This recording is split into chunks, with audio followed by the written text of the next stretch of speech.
From Versus music battles to DJ D-Nice's club quarantine on Instagram. Michelle Obama's in here. With former US First Lady Michelle Obama. So, where are you from?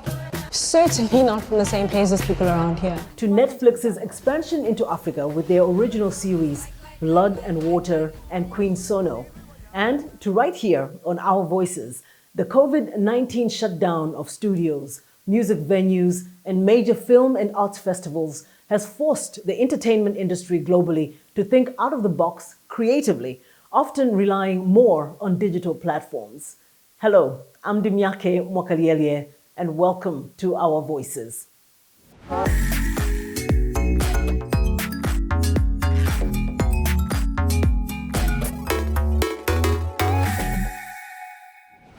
This week, we look at the entertainment industry from Nollywood to Hollywood and examine how content is being created and consumed amid the coronavirus pandemic. We'll take you to major film festivals virtually and explore the challenge they face as they go from in-person to online participation or choose to not have the festival at all.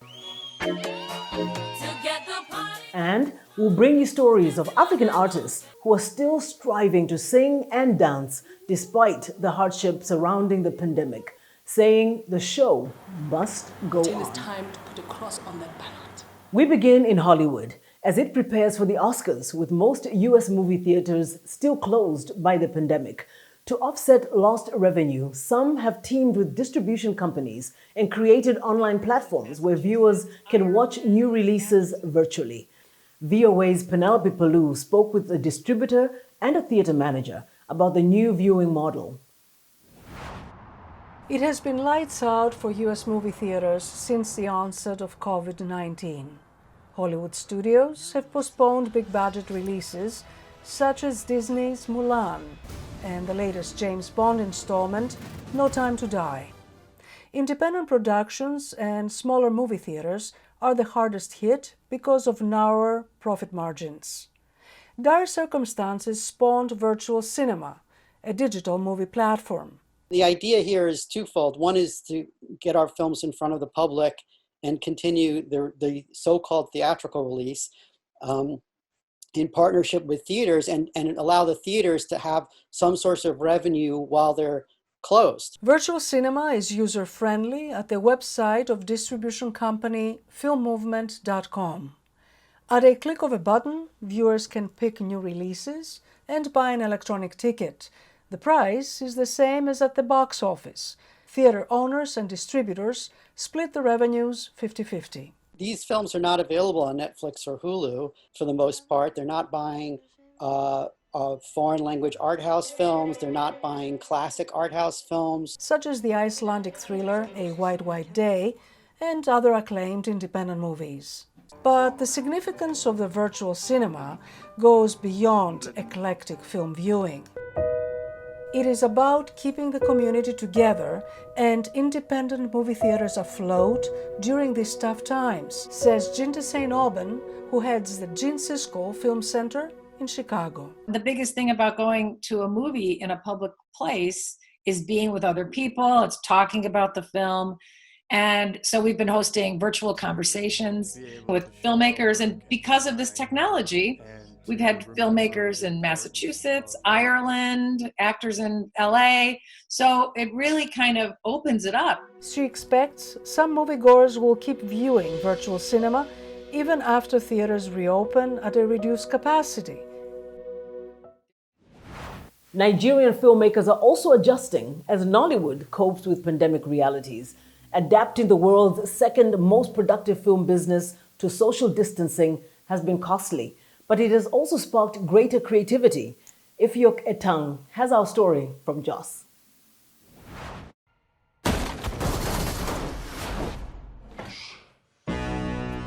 Nigerian comedy siblings, the Corridor Boys, went viral in June for their online videos mimicking Hollywood films. Nigeria's own film industry, Nollywood, has also had to get creative with staying productive and safe during the COVID-19 pandemic. Actor Bashir Dati says the coronavirus has cost him a lot of work. This is my first set since this coronavirus started. And what I experienced today is it's not an easy task. So we need to adjust ourselves and keep on going. Because if you said, because of the fear of the coronavirus, you will not come on set, you have nothing to do apart from filmmaking. Nollywood produces the second biggest quantity of films in the world after India's Bollywood. I like that. And employs over 1 million people. Growing up. But the coronavirus shut down cinemas globally and forced many filmmakers to delay productions. Recently, there's been this whole conversation about what is going to happen, what are filmmakers supposed to do, and we're having this conversation that right now, before you get on set, you have to test your cast and crew, you have to isolate them in a particular place for maybe 14 days and all of that before you get on set. So there's been a lot of spike in the budget that filmmakers would normally spend. But aspiring filmmaker William Chidube says he sees it as an opportunity to work smarter. Especially now, you don't have the luxury to deal with a large crew. You can begin to do more than one thing that you know that you're good at. You're good at editing and you're good at shooting, so you do the both of them. Creatively scripting scenes for social distancing is key to coping with the realities of COVID-19, says writer-director Umar Turaki. So what's to stop a group of people, writing a story around maybe a particular piece of scenery, around a particular hill, around a particular tree?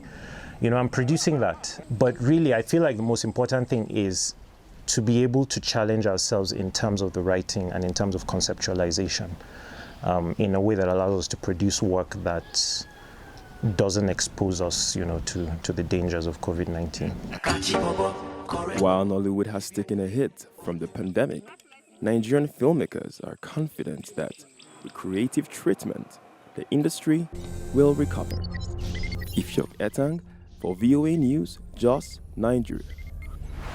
Nollywood has long dominated the African film market, but the American online streaming giant Netflix is expanding its reach on the continent. Senior executives at Netflix say they are collaborating with African telecom operators to increase subscribers. Netflix Africa chief Dorothy Getuba told Reuters that their plan is to showcase African stories told by Africans. We just want to bring the best-in-class content from our local storytellers to our audiences around the world. Because the African continent is very rich in storytelling. We have a great oral storytelling culture, and we enjoy telling amazing stories. We want to tell amazing stories in different languages. People have different tastes. We just want to cater for this different people, both in Africa and around the world. With high expectations for a thriving market, Netflix is facing challenges of an underdeveloped online payment infrastructure and insufficient internet bandwidth in some parts of Africa. Currently, it's focusing on South Africa and Nigeria before moving to Kenya. Netflix last year released its first made-in-Africa production, Queen Sono, a well-received spy drama filmed in South Africa, which at one point became the 7th most watched show among American audiences. At the movie's premiere in Johannesburg, lead actress Pearl Thusi told AFP her character represents the strength in African women. I've always been the face of a strong Black African woman. It's not new to me, but I'm now representing a character on screen who is, I think, reflecting all the women in Africa that are strong Black African women. The Netflix Africa push also includes creating new original content for viewers based in Africa. My friends don't even know the real me.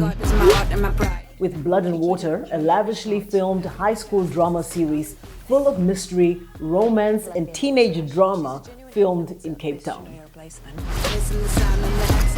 So tell us, what are you streaming and what platform are you using? And remember, you can watch us too on Facebook, Instagram, and Twitter. Use the hashtag VOA Our Voices.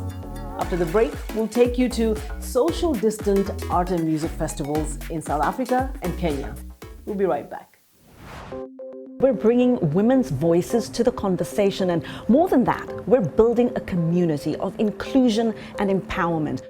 Here in Kinshasa, campaigns to raise awareness against the spread of coronavirus are common, but getting that information to people who have no access to water, electricity, or money can be a challenge. We are here at Kalerwe Market, Uganda, Kampala, where in this whole market, women are crying out for their situations to change. For women, it will be better for us. I think a big thing for me is just being able to say that when these protests are happening, does it turn around into policy? Our kids are raped every single day. This movement got the government to listen. It really was powerful because it showed what is possible when men and women band together and say, enough is enough. It's not necessary anymore to climb on a car. I can be in any place to cheer with the people.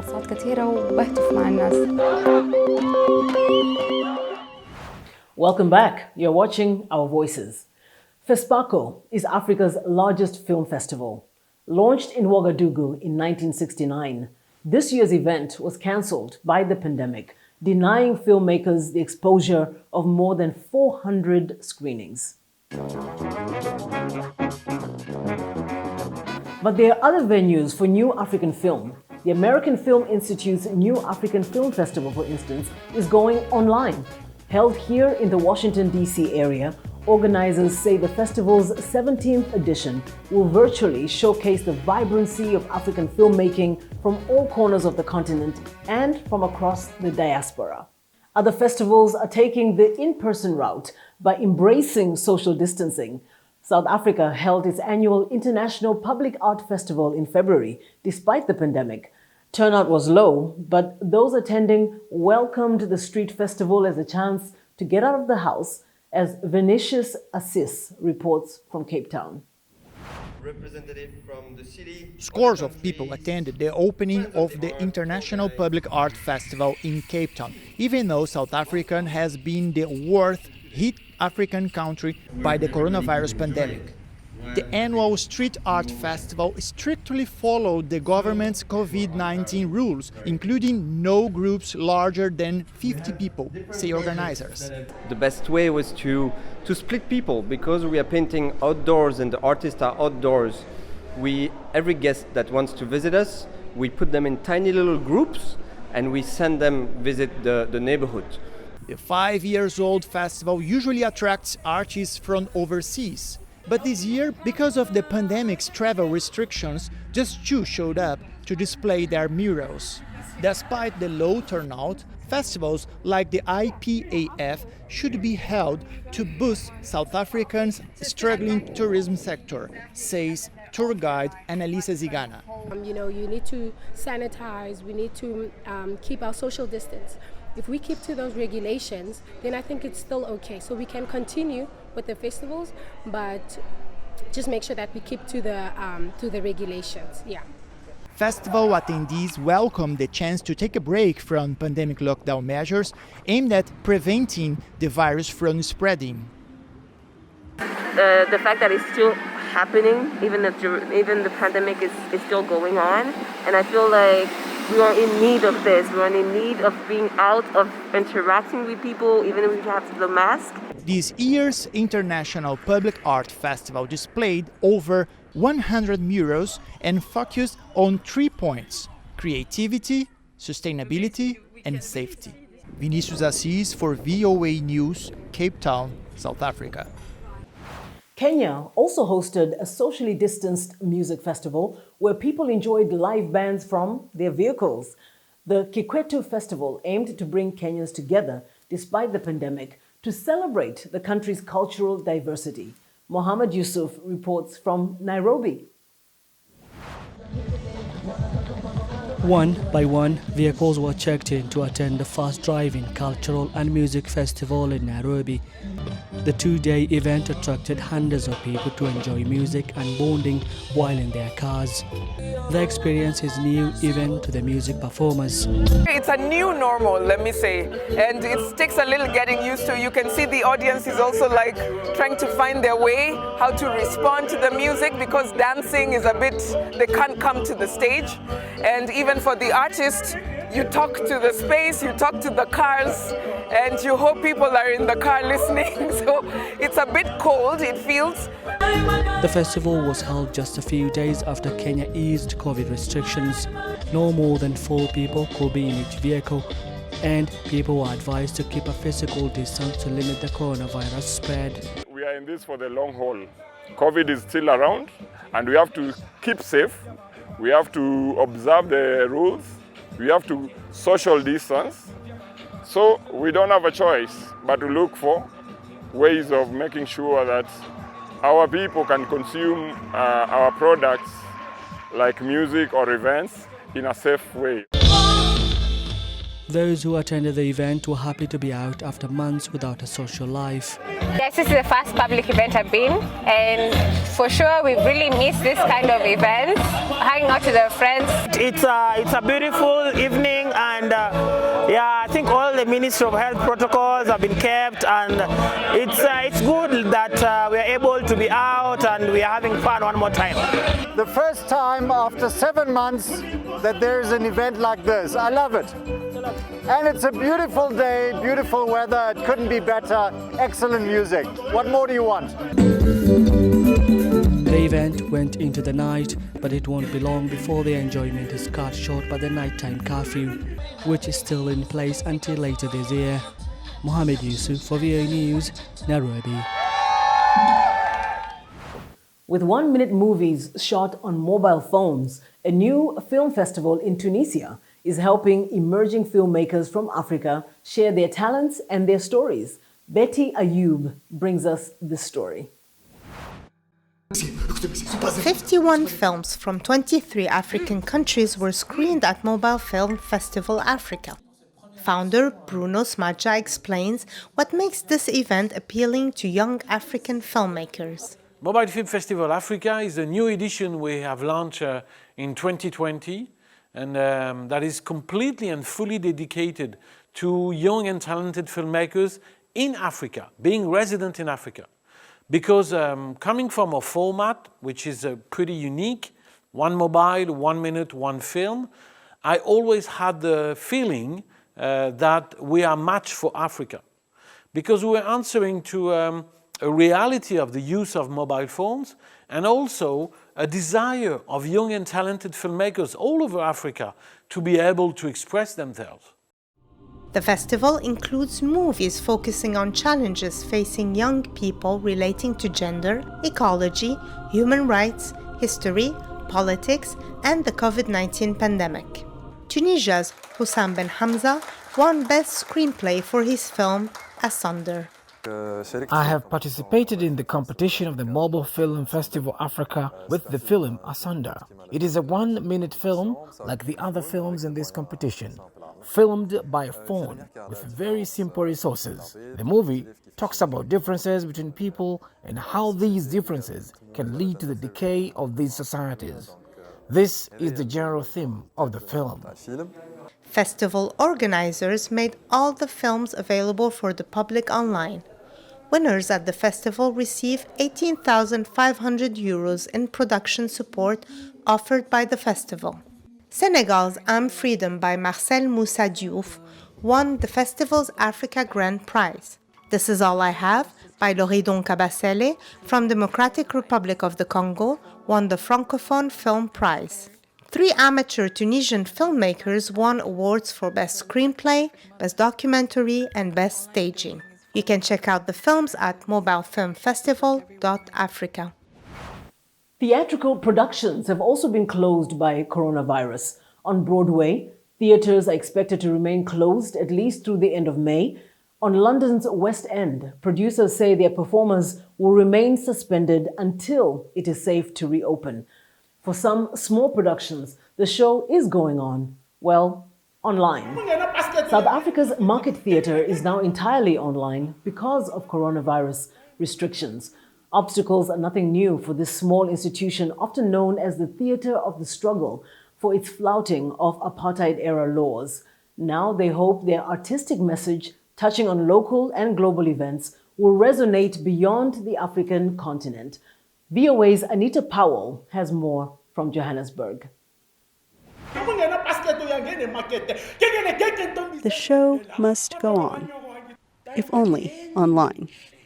Johannesburg's Market Theatre is no stranger to struggle. The theatre opened in 1976 at the height of South Africa's racist apartheid system and made a point of flouting segregation laws. And so now, as a global pandemic has made live shows impossible, the institution's artistic director says they're seizing the opportunity to spread their stories well beyond this country by streaming their entire season online. Not only that, they're writing brand new topical shows that touch on the issues many South Africans and people across the world are facing right now. We are going to commission some of our finest playwrights to create works for us that at the moment, these short plays that are between 20 and 25 minutes that we are producing for the virtual space.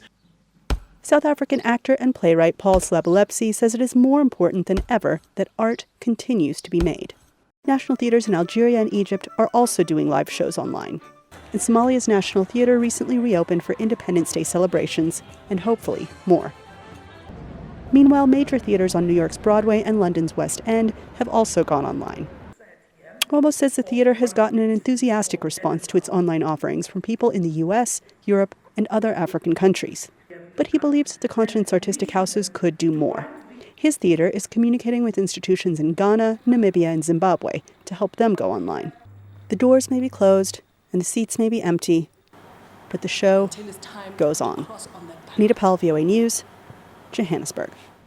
We're going to take another short break. When we come back, we'll introduce you to entertainers who say the world is a stage despite the pandemic. Stay with us.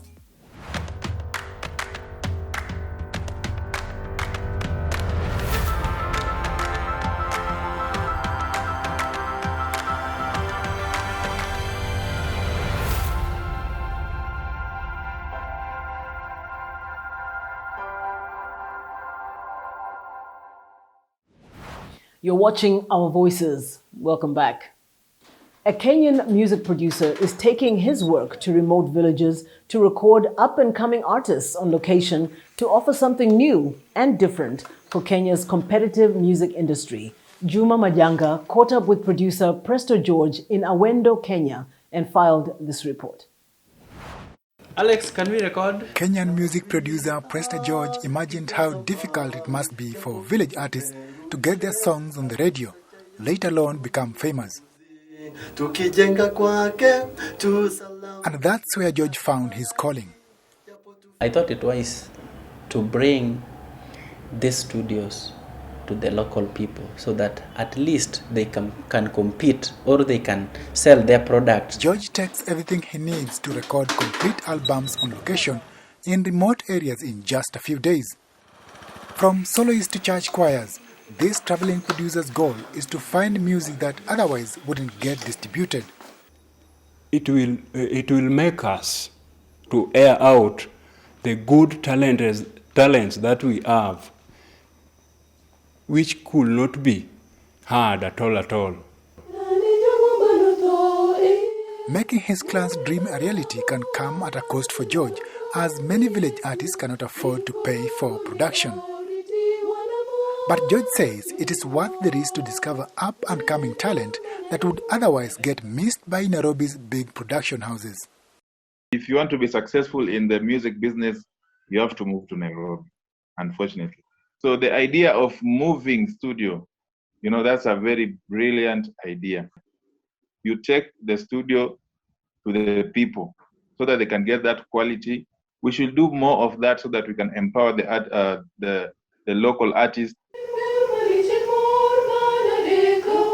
Kenya's music industry insiders say success comes down to technology and the popularity of artists. George says he is confident his traveling studio can get ahead of competition. Juma Majanga for VOA News, Awendo, Kenya.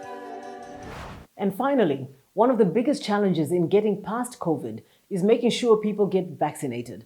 One South African youth choir is trying its own way to convince people to get the shot, as Roman Chanson reports. With schoolwork done for the day, members of the Ndlovu Youth Choir assemble on a stage in Mutse, a village in South Africa's northernmost province, Limpopo. The pandemic locked down the touring group for much of 2020, but its members have a message to get things moving again, as singer Thuisil Masanabo explains. As musicians, we could help get the word out as like to encourage people to take vaccines, because people relate more to music. Since 2009, the choir has provided music training to disadvantaged youth from ages 14 to 25 as a route to more opportunity.